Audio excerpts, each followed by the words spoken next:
podcast da mineração é patrocinado pela Agência para o Desenvolvimento e Inovação do Setor Mineral Brasileiro, a ADIM. Olá pessoal, sejam bem-vindos aqui a mais uma entrevista aqui no podcast da mineração, tá? E vamos falar aqui sobre um assunto bem bacana, tá? Que é sobre produtos controlados, não só na área de mineração, mas também em diversas áreas. E eu estou aqui com o Rafael Pazzi. Rafael, muito obrigado pela sua participação. Eu que agradeço, Johnny, uma satisfação estar contigo, com o pessoal do podcast da mineração, e estamos às ordens aí para responder as suas dúvidas e de toda essa galera aí da área de mineração. Perfeito.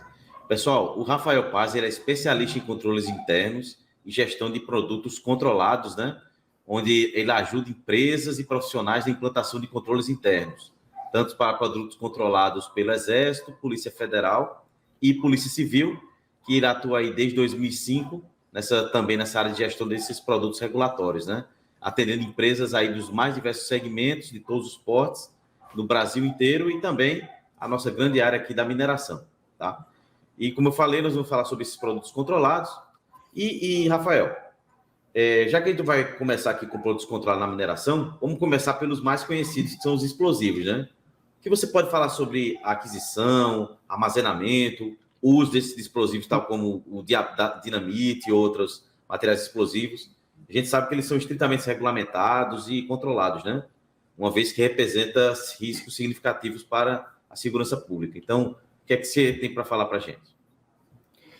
Primeiramente, Johnny, em relação aos explosivos, ele é bom a gente falar que ele é um dos itens controlados pelo Exército, tá? E fora o Exército também há um controle, até por parte de alguns produtos que são muito utilizados na área de mineração, que são produtos controlados pela Polícia Federal, tá? E em alguns estados também a Polícia Civil faz esse tipo de controle em determinadas segmentações de produtos. Agora, os explosivos, por que eles são tão críticos, né, Johnny? Bom, a gente não precisa falar muito, né? Os explosivos do poder de destruição aí, de risco à sociedade, principalmente quando eles são utilizados pelo crime organizado, né? Então, o que o Exército começou a apertar o cerco em relação a explosivos no Brasil como um todo, e a mineração foi um alvo dessas fiscalizações, mesmo sendo uma atividade plenamente benéfica à população, mas como há o risco de um descaminho, o ramo da mineração, os paióis, né, que armazenam esses tipos de produtos, foram alvos também do crime organizado. Então, o que começou a ocorrer a partir ali de 2010? Né? A partir de 2010 começou um número muito grande de explosões a caixas eletrônicos e o crime começou a utilizar esse produto que vem para o bem nosso, né? Na mineração ele é fundamental, é um produto de extrema importância. E só que o crime organizado começou a romper a cadeia legal do produto e fazer uso indevido na sociedade, o que fez com que os órgãos de controle fortemente subissem a régua aí do controle. E isso, muitas das vezes, Johnny, o que eu vejo é que o gestor, aquela pessoa que está do lado de cá, do lado do bem, né?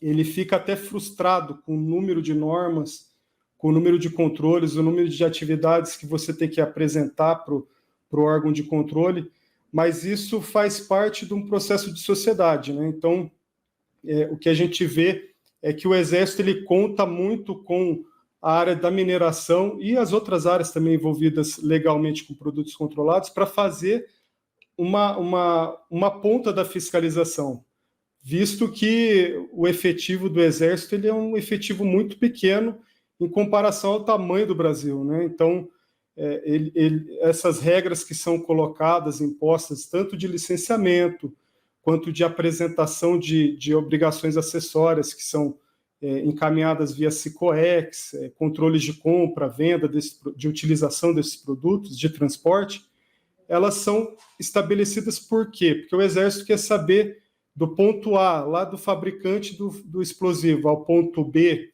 que é o ponto de utilização do explosivo, se não há um desvirtuamento dessa cadeia para o crime organizado, é simplesmente por causa disso, né? Então, o que eu tenho para falar em relação à área de mineração é que nós tivemos episódios, os órgãos de controle são muito afetados por episódios críticos, né? Então, o primeiro episódio é essa questão da escalada de explosões a caixas eletrônicos. E até mesmo o Exército, ele houve uma intensificação na fiscalização naquele processo de Brumadinho, de Mariana, também, em virtude de não saber ao certo naquele começo se era por conta de explosivos, se era por conta de barragem, enfim, havia muita nebulosidade em tudo aquilo que estava acontecendo. Então, fora essa questão da mineração, a gente pode retroagir até aquele episódio da Boate Kiss, lá em 2013, onde os próprio corpo de bombeiros, que a gente não está falando aqui nada correlato, né? Mas ele parou de emitir alvará de funcionamento para órgãos, para empresas e para setores que estavam funcionando de acordo, por quê? Pelo receio de acontecer uma tragédia, né? Então, os órgãos hoje de controle, eles funcionam dentro da legitimidade, mas eles reagem muito a essas circunstâncias que vão para a mídia, e que são potenciais geradores de catástrofes aí, né? E outro ponto muito importante que a gente tem que falar também em relação a especificamente a área de mineração é o nitrato de amônio. O nitrato de amônio é um componente fundamental também na área de extração via explosivos, né? E aquele episódio que aconteceu em Beirute também foi um episódio que gerou muita morte, muita destruição, impactou aqui do outro lado do mundo, né? Foi lá no Líbano e aconteceu daqui também ter um aperto, né? Então, a legislação de produtos controlados hoje em relação a explosivos é uma das mais fortes hoje no Brasil. Hoje a gente tem um sistema totalmente informatizado por conta do Exército, que é o SICOEX, que é um sistema de controle de explosivos, onde toda a cadeia de produção e de utilização, de transporte, toda a cadeia é monitorada. E até mesmo, hoje os produtos são seriados, então tem um rigor muito grande em relação a esse tipo de produto, porque não poderia ser diferente, né, Johnny? Devido a todos esses acontecimentos que nós conversamos aqui e a situação crítica, né, que quando algo acontece de errado, um descaminho ocorre, a sociedade, infelizmente, ela sofre, né? Então, pelo lado da fiscalização ao forte rigor e pelo nosso lado aqui, como eu me coloco do lado da mineração, como prestador de serviço do ramo da mineração, a gente sofre também, mas a gente sofre querendo ajudar o órgão, porque, na realidade, quem fiscaliza, grande parte da fiscalização ocorre da nossa parte, né? Quem trabalha direito acaba sofrendo e acaba fiscalizando por quem trabalha incorretamente, né? Exato. Então, seria mais ou menos esse o cenário atual aí de explosivos na área especificamente de mineração. Uhum. Rafael, você já falou um pouco, né, sobre produtos químicos, né? Mas como é que eles são classificados na mineração e como eles são controlados, né, devido aos riscos de saúde e meio ambiente? Falando em nitrato de amônio e tudo mais. Sim, o que acontece em relação a produtos químicos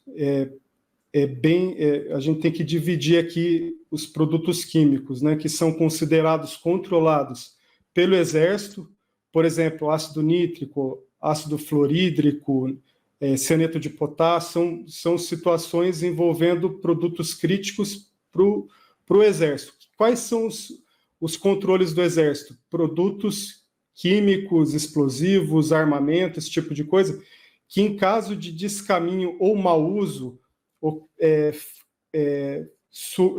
possivelmente fatalize uma situação social de explosões ou até mesmo de mortes, risco à vida, tá? Então, a gente classifica produtos químicos que produzem potenciais riscos à sociedade como controlados pelo Exército. São esses produtos que eu falei. A portaria 118 elenca vários outros, tá? Mas esses que eu informei, ácido fluorídrico, cianeto de sódio, potássio, o nitrato de amônio, esses são produtos típicos do controle do Exército. Agora, do outro lado, há uma série de produtos também químicos que são controlados pela Polícia Federal e que são utilizados também pelo ramo de mineração, tá? Tais como acetona, ácido sulfúrico, ácido clorídrico, é uma infinidade de produtos que eles são classificados como controlados pela Polícia Federal pelo seguinte fato, que eles são potenciais produtores de entorpecentes e drogas, tá? Então, aí o controle todo realizado pela Polícia Federal, ele não vai na vertente do Exército. O Exército quer evitar riscos à sociedade.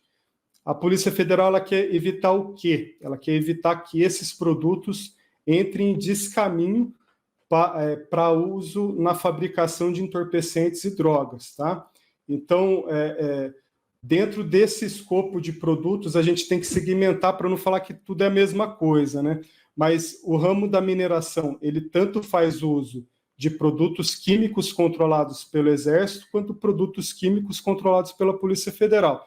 Então, são duas licenças distintas, são dois tipos de controles distintos, então, são dois sistemas totalmente distintos de informações, mas que visam exatamente isso, a monitorar a saída do produto da unidade de fabricação dele ou de comercialização, de revenda, até o usuário final, para que esses produtos não descaminhem ou para fins de problemas sociais em relação a acidentes, né, ou explosões, esse tipo de coisa, descaminhe para o crime organizado, ou para o crime organizado para a fabricação de drogas. Tá? Hoje o Brasil é um país que ele faz divisa com países potencialmente, são os maiores produtores de cocaína do mundo, e em virtude disso, e por ter dimensões continentais, o nosso continente, a Polícia Federal faz forte uso desse controle e desse sistema de controle que chama-se Proquim 2, para que é tipo uma malha fina da Polícia Federal. A gente trazendo uma analogia ao que a gente tem na área fiscal, a Polícia Federal faz esse cruzamento de informações entre fornecedores, transportadores, utilizadores, revendedores, importadores, enfim, toda a cadeia é cercada por um sistema que faz monitoramento constante das informações. Realmente é uma coisa que quem está escutando aqui deve estar gostando muito dessas informações, que são coisas que a gente trabalha diretamente, mas às vezes não sabe o tanto de trabalho que tem para licenciar eles, né? Então, Johnny, até puxando esse gancho que você colocou, qual que eu vejo que é o grande cenário? A gente atua desde 2005 nessa área, e na realidade é uma legislação que no Brasil começou lá no início dos anos 2000, e só que ela vem evoluindo a questão dos controles internos nas empresas, porque a legislação sempre teve ali, né? Desde o começo dos anos 2000, sempre ela esteve presente aí no rol de legislação brasileira. Mas o que tem acontecido muito é que os empresários e os gestores eles têm aprendido a lidar, a se adaptar com a legislação na dor, infelizmente. Na dor, o que eu digo? Numa fiscalização, num auto de infração, que hoje a Polícia Federal emite autos de mais de R$1 milhão, a legislação permite que seja uma empresa, dependendo do grau de infração que ela cometa, ela pode ser multada em até mais de R$1 milhão. Ela pode ter seus representantes legais indicados civil e criminalmente numa ação, dependendo do problema que ocorreu, né? Então, assim, hoje a legislação já tem acontecido de uns 10 anos para cá, tem ocorrido as notificações, porque primeiramente, como a legislação era uma legislação nova, acontecia muita orientação. Só que com a maturação dessa questão de autuações e do próprio órgão de fiscalização, as autuações começaram a vir e começaram a cascatear. E com essa digitalização das informações, a partir do Cicoex, que veio já em 2019, e o Ciproquim 2, que é da Polícia Federal, que veio em 2019 também, as informações elas estão todas eletrônicas. É como aquilo que eu falei para você, né? Sobre a malha fina da Receita Federal. Sabe aquele negócio que você declara uma coisa no seu imposto de renda e, de repente, a pessoa que vendeu algo para você declarou? É isso exatamente que está acontecendo hoje, tanto no Exército, através do Cicoex, do CISGECORP, que é um outro sistema do Exército, quanto da Polícia Federal, através do Ciproquim 2. Então, hoje, eles nem precisam mais chegar na empresa para autuar. Hoje, as informações estão todas na nuvem, e a própria nuvem, o sistema já tem uma inteligência onde ele faz uma auditoria prévia das informações e já manda um auto de fiscalização, já consegue encaminhar um auto de fiscalização sem até mesmo o fiscal estar na empresa, né? Então, o que a gente bate muito na tecla? A gente tem o nosso LinkedIn, nosso Instagram, e a gente reforça muito o nosso YouTube, reforça muito a importância do que você faz aqui, Johnny, o que a DIMB faz de fazer uma orientação, um trabalho de base nas pessoas envolvidas com os processos. Porque a gente sabe que a legislação ela é uma legislação ainda desconhecida por grande parte. Vou falar para você, Johnny. Exatamente, grande maioria. Mais de 95% das empresas que a gente chega tem severos problemas quanto à legislação de atendimento simples, sabe? De atendimentos, assim, sabe? Coisas muito corriqueiras que precisariam cumprir e não cumprem. Então, assim, a partir do momento e esse momento está chegando, Johnny, que o Exército e a Polícia Federal e a Polícia Civil de cada estado começarem a realmente colocar o efetivo e não fazer mais vista grossa, né? Porque hoje o que acontece é que é uma vista grossa em detrimento do efetivo que eles têm para fiscalizar. Mas, assim, o que eu acho muito bacana da DIMB é que a gente escuta muito vocês falando sobre recursos, sobre em relação à parte de licenciamento, cumprimento de regras e tudo mais. E até já escutei em podcasts aí de vocês situações relacionadas a equity, relacionadas a recursos financeiros para o ramo da mineração. E eu vejo assim que a área de riscos envolvendo produtos controlados, ela é uma área que deveria ser muito mais bem difundida dentro das empresas, não só da mineração, mas como um todo. Por quê, Johnny? Porque imagina aqui comigo, você está sendo gestor de uma mineradora que tem alta necessidade de um determinado explosivo e ocorre um problema dentro dessa mineradora, dentro dos controles dessa mineradora, que o paiol dela é interditado. Como que você vai conseguir extrair produto? Você vai estar com a licença ambiental de acordo, de extração, vai estar com tudo certinho, mas você não vai conseguir ter um elemento fundamental do processo de mineração, que é o explosivo. Então, assim, o grau de risco e o grau de envolvimento que as áreas, os gestores precisam ter atualmente é mitigação. Não existe mitigação 100%, né? Mas a mitigação máxima que for possível. E como que a gente consegue isso? Desenhando um processo para que um processo interno do produto controlado dentro das empresas, para que nenhum tipo de ponta fique desamarrada ali e que algo ocorra que possa penalizar a empresa, penalizar gestores. Além dessa questão de parar uma operação de uma empresa, né, no caso de uma suspensão de um licenciamento de paiol, o que um gestor, Johnny, por exemplo, que um CEO aí que assina como responsável técnico, responsável legal pela empresa, tem um apontamento civil criminal, a gente já pegou no nosso escritório, já ligaram para a gente, fizeram contato conosco, empresas que tiveram seus representantes legais presos, entendeu? Então, o que significa isso? Isso é muito intangível, né? É muito... Exatamente, Então, isso que a gente tem trabalhado fortemente, e a gente conversou anteriormente aqui há um tempo atrás, justamente sobre isso, sobre a gente unir forças, sobre o que nós temos aqui de conhecimento em relação a produtos controlados, e a vontade também do podcast da mineração, a DIMB,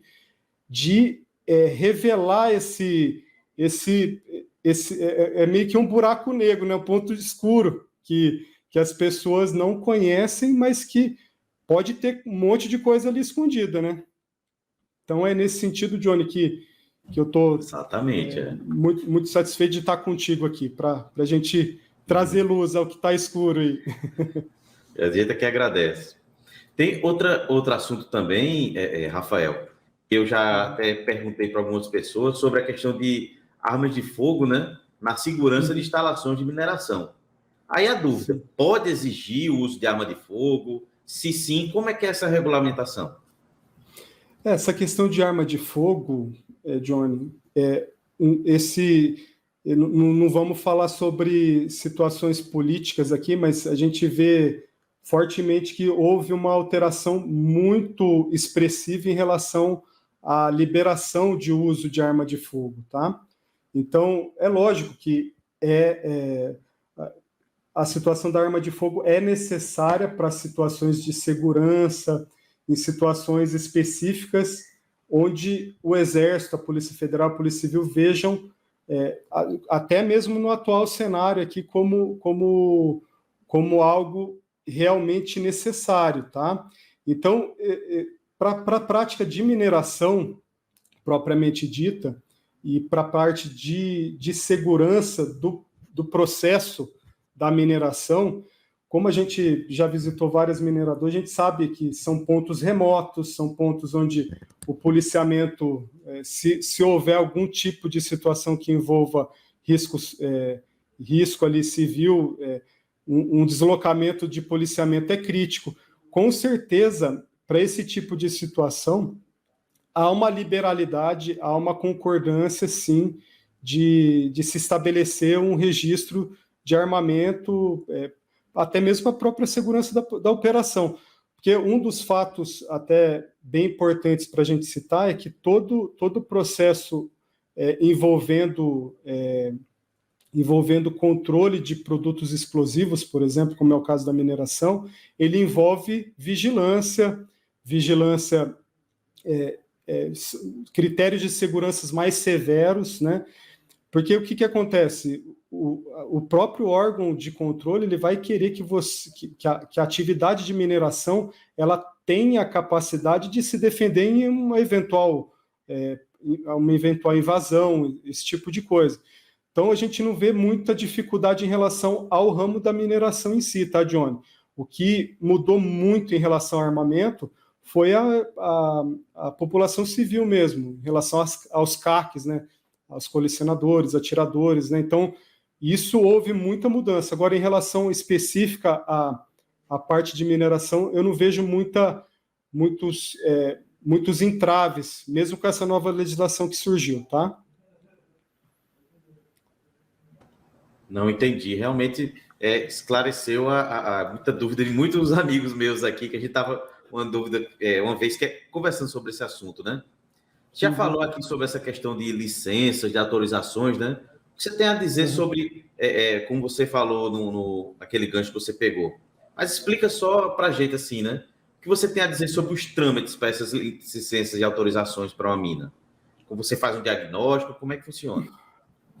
Como que funciona, Johnny? Quando a gente fala de produtos controlados pelo Exército e pela Polícia Federal, são dois ambientes totalmente distintos de licenciamento, tá? Hoje eu vou começar falando da Polícia Federal, que é um pouco mais célere o processo, mais rápido o processo. Em relação à Polícia Federal, ela vai exigir alguns documentos de constituição da empresa, vai analisar o processo de pedido, vai ter um pagamento de uma taxa, a gente vai apresentar a documentação de representantes legais, quais são os produtos, E o licenciamento ocorre muito rapidamente em relação ao Exército. Após o protocolo de um pedido de licença para a Polícia Federal, em média, no máximo 15 dias após o protocolo, a licença está na mão. Agora, o Exército ele já é um órgão que ele tramita muita coisa ainda de maneira muito mais devagar, né? Sendo bem o português bem claro aqui, né?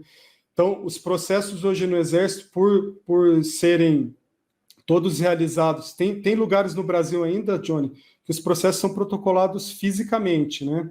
Então, tem regiões militares, ele funciona diferente da Polícia Federal. A Polícia Federal é um sistema só, faz o registro, o licenciamento em todo o Brasil.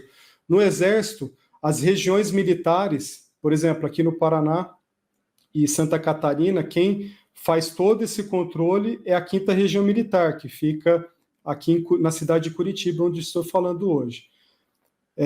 Lá, por exemplo, em São Luís do Maranhão, nós atendemos empresas lá em São Luís. Quem faz o registro em São Luís do Exército é Belém do Pará. Então, a gente manda toda a documentação para São Luís, protocola fisicamente na regional de São Luís, e essa documentação vai via correio para Belém do Pará e retorna depois. Então, assim, o Brasil ele tem essas diferenças em relação às regionais, né?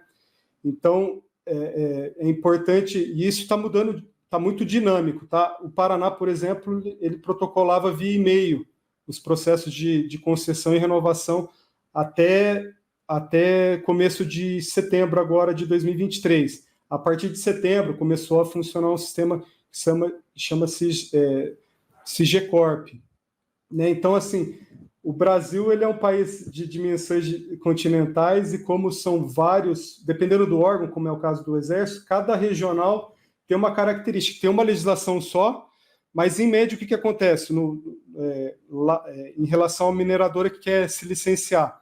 A gente faz o levantamento, qual que é o primeiro passo? Faz o levantamento de quais são os produtos que aquela mineradora quer. Se é explosivos, porque tem mineradoras que não usam explosivos, né? Se for explosivos, a gente tem que levantar um documento que chama plano de segurança, porque o Exército ele quer saber todo um regramento de planos de contingência e planos de segurança envolvendo um produto crítico como explosivo. Então, ele quer saber como que você armazena, quais são as suas medidas de vigilância em relação àqueles produtos, qual que é a medida de controle de entrada e saída, em caso de roubo, o que você vai fazer, em caso de acidente, o que você vai fazer. Então, a gente faz um documento completo, sinalizando cada tipo de intercorrência que possa ocorrer com aquele produto dentro da normativa do Exército, o que a empresa mineradora vai fazer. Então, isso a gente tem que protocolar junto com todo o restante da documentação junto à regional militar. E depois desse protocolo de toda essa documentação, a gente geralmente leva uns 60 dias para que a licença seja emitida, porque depende de após o protocolo, vai alguém fiscalizar o ponto, eles vão analisar com o plano de segurança para ver qual que é a atividade que a empresa realmente faz, se tem legitimidade naqueles pedidos, né? Se tem armazéns, por exemplo, paiol, quero pedir 100 toneladas de nitrato de amônio, por exemplo. Mas você tem capacidade de armazenagem de 100? Ele vai fiscalizar isso, né, na mineradora. Então, são situações assim que tem que ser muito bem casadas. Geralmente, a gente faz, quando exige plano de segurança, a gente faz uma visita técnica à empresa, levanta quadro de distância, quadro de compatibilidade de produtos também, porque você não pode ter produtos que possam produzir incêndio com um produto explosivo, né? É o beabá, né, do explosivo. Então, mas tudo isso com muita técnica, com muita perícia, identificando realmente os pontos ali críticos, para que o processo chegue lá no Exército e o fiscalizador vá até a mineradora e defira, porque acontece muitas vezes se a pessoa fizer um processo, como a gente diz, nas coxas, né? O fiscalizador vai até a empresa e ele vai indeferir o processo. Aí, há mais tempo, você esperando para ter uma licença, né? Mas é assim, a gente sempre faz uma análise pré-diagnóstica para verificar quais são as necessidades, quais são realmente os produtos que vai utilizar, que a mineradora vai utilizar, se tem necessidade de plano de segurança, já elabora o plano de segurança, faz a visita técnica, analisa os pormenores da atividade, para que não bata na trave, né? Exato, é isso mesmo. Rafael, quais são, assim, as principais desafios e dúvidas que chegam a você sobre esse assunto, né? Olha, Johnny, a gente chega de dúvidas básicas, como eu te disse, em relação a, por exemplo, situações envolvendo transportes, quais são os documentos necessários para uma aquisição de um produto controlado. Isso é muito básico, né? Então, por exemplo, há de se ficar bem esclarecido aqui que quando há uma compra, um transporte de produto controlado de um ponto A a um ponto B, há necessidade de um documento que chama guia de tráfego. A guia de tráfego é um documento habilitado lá pelo site do Exército, que é emitido com um selo eletrônico do Exército, falando, olha, essa empresa ela está vendendo ou está transportando, enfim, está fazendo um tráfego de um ponto A a um ponto B desse determinado produto que é controlado pelo Exército. E ali dentro desse documento há informações de CNPJ dos envolvidos, tanto comprador, quanto do fornecedor, quanto do transportador. Outra coisa que muita gente tem dúvida, todas as pontas precisam estar devidamente registradas no Exército, por exemplo, ou na Polícia Federal, para fazer uma operação. Por exemplo, eu sou de uma mineradora e estou comprando de uma empresa X. Essa empresa X, eu preciso solicitar as licenças dela, eu preciso saber se a licença dela permite ela vender aquele produto que eu estou comprando, entendeu? E aí, depois de todo esse processo de compra, de validação de licença entre comprador e vendedor, é necessário também saber quem vai transportar o produto, porque quem transporta o produto também tem que estar registrado junto à Polícia Federal e junto ao Exército, dependendo do produto que a gente está falando, né? Por quê, Johnny? Porque às vezes o que acontece? Não, vou pedir só a licença para o vendedor, ou o vendedor pede só para o comprador. E aí, no meio do caminho, acontece o acidente, tá? E aí, ou não acontece o acidente, acontece de uma fiscalização parar um caminhão que está transportando um determinado produto. A Polícia Federal, o Exército, não vão querer nem saber se você está, se as pontas, o comprador e o vendedor, é uma das partes que estão válidas. Mas se o transportador, se aquele caminhão não tiver transportando uma guia de tráfego, não tiver regularmente habilitado aquele CNPJ que foi contratado para fazer o transporte, se ele não tiver registrado para aquele transporte efetivo, a mercadoria pode ficar prendida ali, entendeu? Então, todo mundo pode ser autuado. Então, assim, são situações do dia a dia que a gente procura passar vídeos aqui orientativos para que esse tipo de problema, que são situações muito básicas, sabe? Então, assim, legislação. O beabá da legislação é você ter o licenciamento de todo mundo que está envolvido e entregar e ter os controles internos, né? O que são os controles internos? Exército, a gente precisa, no caso da mineração, explosivos, são entregues as informações de aviso de explosão, esse tipo de coisa, aviso das questões relacionadas aos explosivos, o que é comprado, o que é utilizado, os números de série que são utilizados ali dos encartuchados, né, daquilo que é movimentado pela mineradora.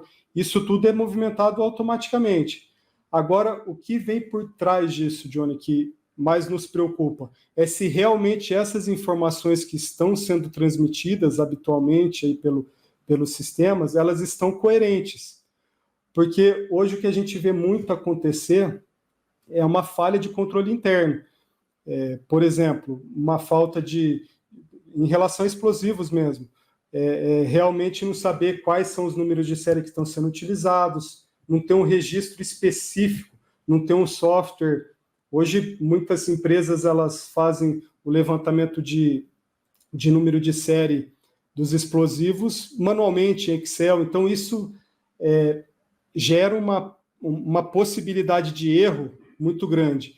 Então, atualmente, hoje a gente tem softwares, fora os grandes players aí que tem do mercado em relação a softwares, que já fazem o controle de número de série, tem softwares nacionais aí que funcionam muito bem também, que são de um preço muito acessível. Só que, assim, às vezes falta um pouco de visão de mitigar mesmo o risco, sabe, Johnny? De realmente a parte aqui de gestora do processo de mineração ter um olhar mais assertivo em relação a mitigar esse tipo de risco. Já é envolvido em tantos riscos, né? São tantos riscos da mineração, mas eu vejo assim, Johnny, que é muito importante. Esse risco, ele é um risco que tem que ser calculado, tem que estar na equação de mitigação hoje dos gestores da mineração, porque vira um passivo regulatório enorme, e hoje eu já vejo as auditorias independentes, elas sendo, já solicitando algumas informações, sabe? Então, relacionadas a produtos controlados. Então, a gente já vê que já tem um olhar mais de mitigação ali também, até por parte das auditorias. Só que isso a gente vai esperar até quando, né? Até chegar... A gente comentou aqui sobre tantos problemas que a gente teve sociais, aí de desastres e tudo mais. A gente vai esperar mais até quando para a gente tomar uma posição? Eu gosto muito de uma frase que fala que quem se antecipa governa, né? Então, assim, a gente tem uma diretiva de antecipar risco. Até o momento, e eu gosto de uma outra situação também, que é assim, eu vi uma pessoa que eu respeito muito no mundo empresarial, que ele fala assim, a gente tem 3 tipos de conhecimento: aquilo que nós sabemos, aquilo que nós sabemos que não sabemos, e aquilo que a gente nem sabe que a gente não sabe, né? Boa frase. Então, hoje aqui, a gente está fazendo uma interação, uma gravação de um podcast trazendo informações que muita gente nem sabia que não sabia. Só que a partir desse momento, a audiência aqui do podcast está sabendo. O que vocês vão fazer com essa informação? Vocês vão engavetar a informação ou vão colocar em cima da mesa e vão discutir isso daí? Porque a gente já tem visto, especificamente as mineradoras, já discutindo conosco. Já tenho recebido várias situações de um planejamento estratégico em relação à compliance regulatória, sim, especificamente no produtos controlados. Não estamos falando sobre licenciamento ambiental, outros tipos de licenciamento. Então, a gente já vê um olhar diferenciado para essa área. Então, o que a gente quer trazer aqui para essa audiência que é super qualificada, Johnny, é realmente isso, trazer informações que vocês nem sabiam que vocês não sabiam. Só que o meu desafio aqui é o seguinte, pessoal, o que vocês vão fazer com isso que eu entreguei aqui para vocês, né? Tá bom? Então, é muita responsabilidade, responsabilidade financeira, milhões estão sendo... O que nós tratamos aqui quer dizer responsabilidade de milhões e milhões de reais em relação a multas. Agora, o que significa você parar uma operação da mineradora por problemas de controles internos? Isso não tem... É caos, né? Você parar uma mineradora por falta de produto controlado. O que você me diz, Johnny? É caos, não é? Certeza, Rafael. Então assim, além disso tudo, na pessoa física dos representantes legais, um apontamento civil criminal, isso fica para o resto da vida marcado, fica um carimbo, né?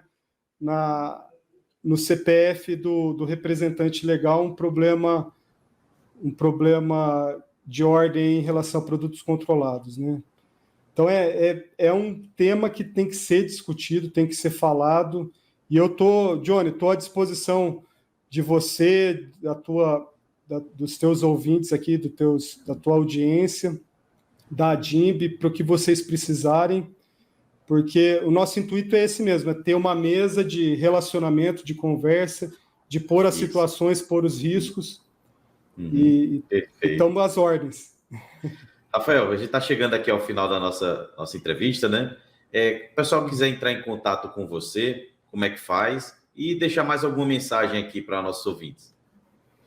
Bom, nós temos o nosso Instagram, RP Gestão Empresarial. Temos o nosso LinkedIn, RP Produtos Controlados, né? Tem o meu LinkedIn também, que é Rafael Pazzi. Eu posso deixar também o nosso site, www.rpcontrolados.com.br. E qual desses canais vocês quiserem entrar em contato conosco, ou através da própria ADIMB, através do podcast aqui da mineração, o Johnny, eu estou à disposição. Realmente, a minha intenção com essa entrevista e com esse bate-papo que nós tivemos, Johnny, e como eu sei que você e a ADIMB e o podcast, né, vocês têm essa mentalidade de transmitir conhecimento, de transmitir uma elevação de grau de conhecimento para a área da mineração. Eu assisti vários podcasts de vocês aqui e eu sou alvo disso que eu falei, de coisas que eu nem sabia que eu não sabia. Por exemplo, o que vocês publicaram sobre a transmineração aqui da ópera de arame, do projeto. De arame, exatamente. Projeto então, assim, o conhecimento é a única ferramenta que pode levar o ser humano de um ponto ao outro, né? Dinheiro faz isso momentaneamente, mas exatamente, a questão do conhecimento, a questão da evolução, né? E a gente está trabalhando para isso. Eu escutei o podcast do Luiz, que também é da ADIMB, falando realmente sobre o MBA de vocês em relação ao licenciamento. Então, a gente tem uma característica aqui interna no nosso escritório, que nós trabalhamos vários pontos. A gente trabalha esse ponto de licenciamento, trabalho de terceirização de serviços também, mas nós trabalhamos fortemente na educação continuada dos nossos clientes. Porque a gente sabe, Johnny, o que acontece muito? O turnover das empresas hoje não é mais a década de 80, década de 70, onde pessoas iniciavam numa empresa e se aposentavam na empresa, né? Então, a importância que nós temos em relação à educação continuada. A gente tem um sistema aqui que nós criamos, que chama RP7AS. Então, nós fazemos o quê, Johnny, em relação a empresas que têm dificuldades em relação a controles? A gente entra em cada operação delas, departamentos de requisições, departamento de compras, PAIOs, por exemplo, mineração, PAIOs, meio ambiente, segurança do trabalho, área de lavras, né? Todos esses âmbitos a gente entra a fundo e fala assim, e a gente pensa como que a gente escreve instruções de trabalho específicas para cada área. Então, por exemplo, como eu falei para vocês de solicitar uma licença para comprar e uma para transportar, a gente escreve isso no relatório do departamento de compras. O departamento de compras é o seguinte, quando você for comprar um explosivo, você vai ter que solicitar isso do fornecedor, vai ter que solicitar isso do transportador. A hora que chegar lá na guarita da mineradora, quem for recepcionar esses produtos, quem for dar entrada nesses produtos, qual que é a instrução de trabalho dele? Ele vai ter que ter uma guia de tráfego, vai ter que ter a nota fiscal, vai ter que validar se a quantidade está correta, se os números de série estão corretos, elencados ali. Então, a gente escreve uma instrução de trabalho para cada departamento. Após da entrada na empresa, o almoxarifado, como que ele vai dar entrada nesse produto, como que ele vai controlar esse produto, como as áreas requisitantes vão solicitar, como vão ser as utilizações pelos departamentos, pela lavra, pelo laboratório, às vezes tem uma situação envolvendo laboratório, outras lavras. Para quê, Johnny? Para a gente amarrar tudo isso com KPIs. Então, o nosso sistema, esse sistema RP7AS, ele foi feito justamente para amarrar os pontos desconexos dentro de uma mineradora, dentro de uma legislação assertiva, para que a empresa tenha um compliance regulatório e o gestor possa dormir com a cabeça no travesseiro tranquilo, o representante legal. E o mais importante também, não é o mais importante, mas não menos importante, o investidor, aquele cara que está pondo dinheiro na operação, ele saiba que naquela operação não está surgindo um passivo regulatório que a qualquer momento pode literalmente explodir, né? Então, essa que é a nossa intenção, sabe, Johnny? De abrir mesmo a mesa aqui com vocês, abrir a mesa com a sua audiência, com o podcast da mineração, com a DIMB, e estou à disposição, se vocês quiserem marcar um novo, estamos à disposição também, e falar parabéns para você, parabéns à DIMB que patrocina esse projeto, muito bacana, e tô seguindo vocês e estamos acompanhando, e uma grande satisfação estar participando aqui do podcast contigo. Satisfação é nossa, Rafael, o convite está aceito aí para um retorno, a gente falar de outras coisas, tá certo? E como o Rafael falou, pessoal, o podcast da mineração é patrocinado pela DIMB, é a Agência para o Desenvolvimento e Inovação do Setor Mineral Brasileiro. Acesse o site aí, adimb.org.br, tem eventos marcados, tem treinamentos já estão marcados, você como empresa pode se tornar associado. E novamente, Rafael, muito obrigado pela participação e até a volta. Eu que agradeço, Johnny, um grande abraço e um grande abraço para a tua audiência. E me coloco à disposição novamente aí para vocês. Tá ok. Até mais, pessoal. O podcast da mineração é patrocinado pela Agência para o Desenvolvimento e Inovação do Setor Mineral Brasileiro, a ADIM.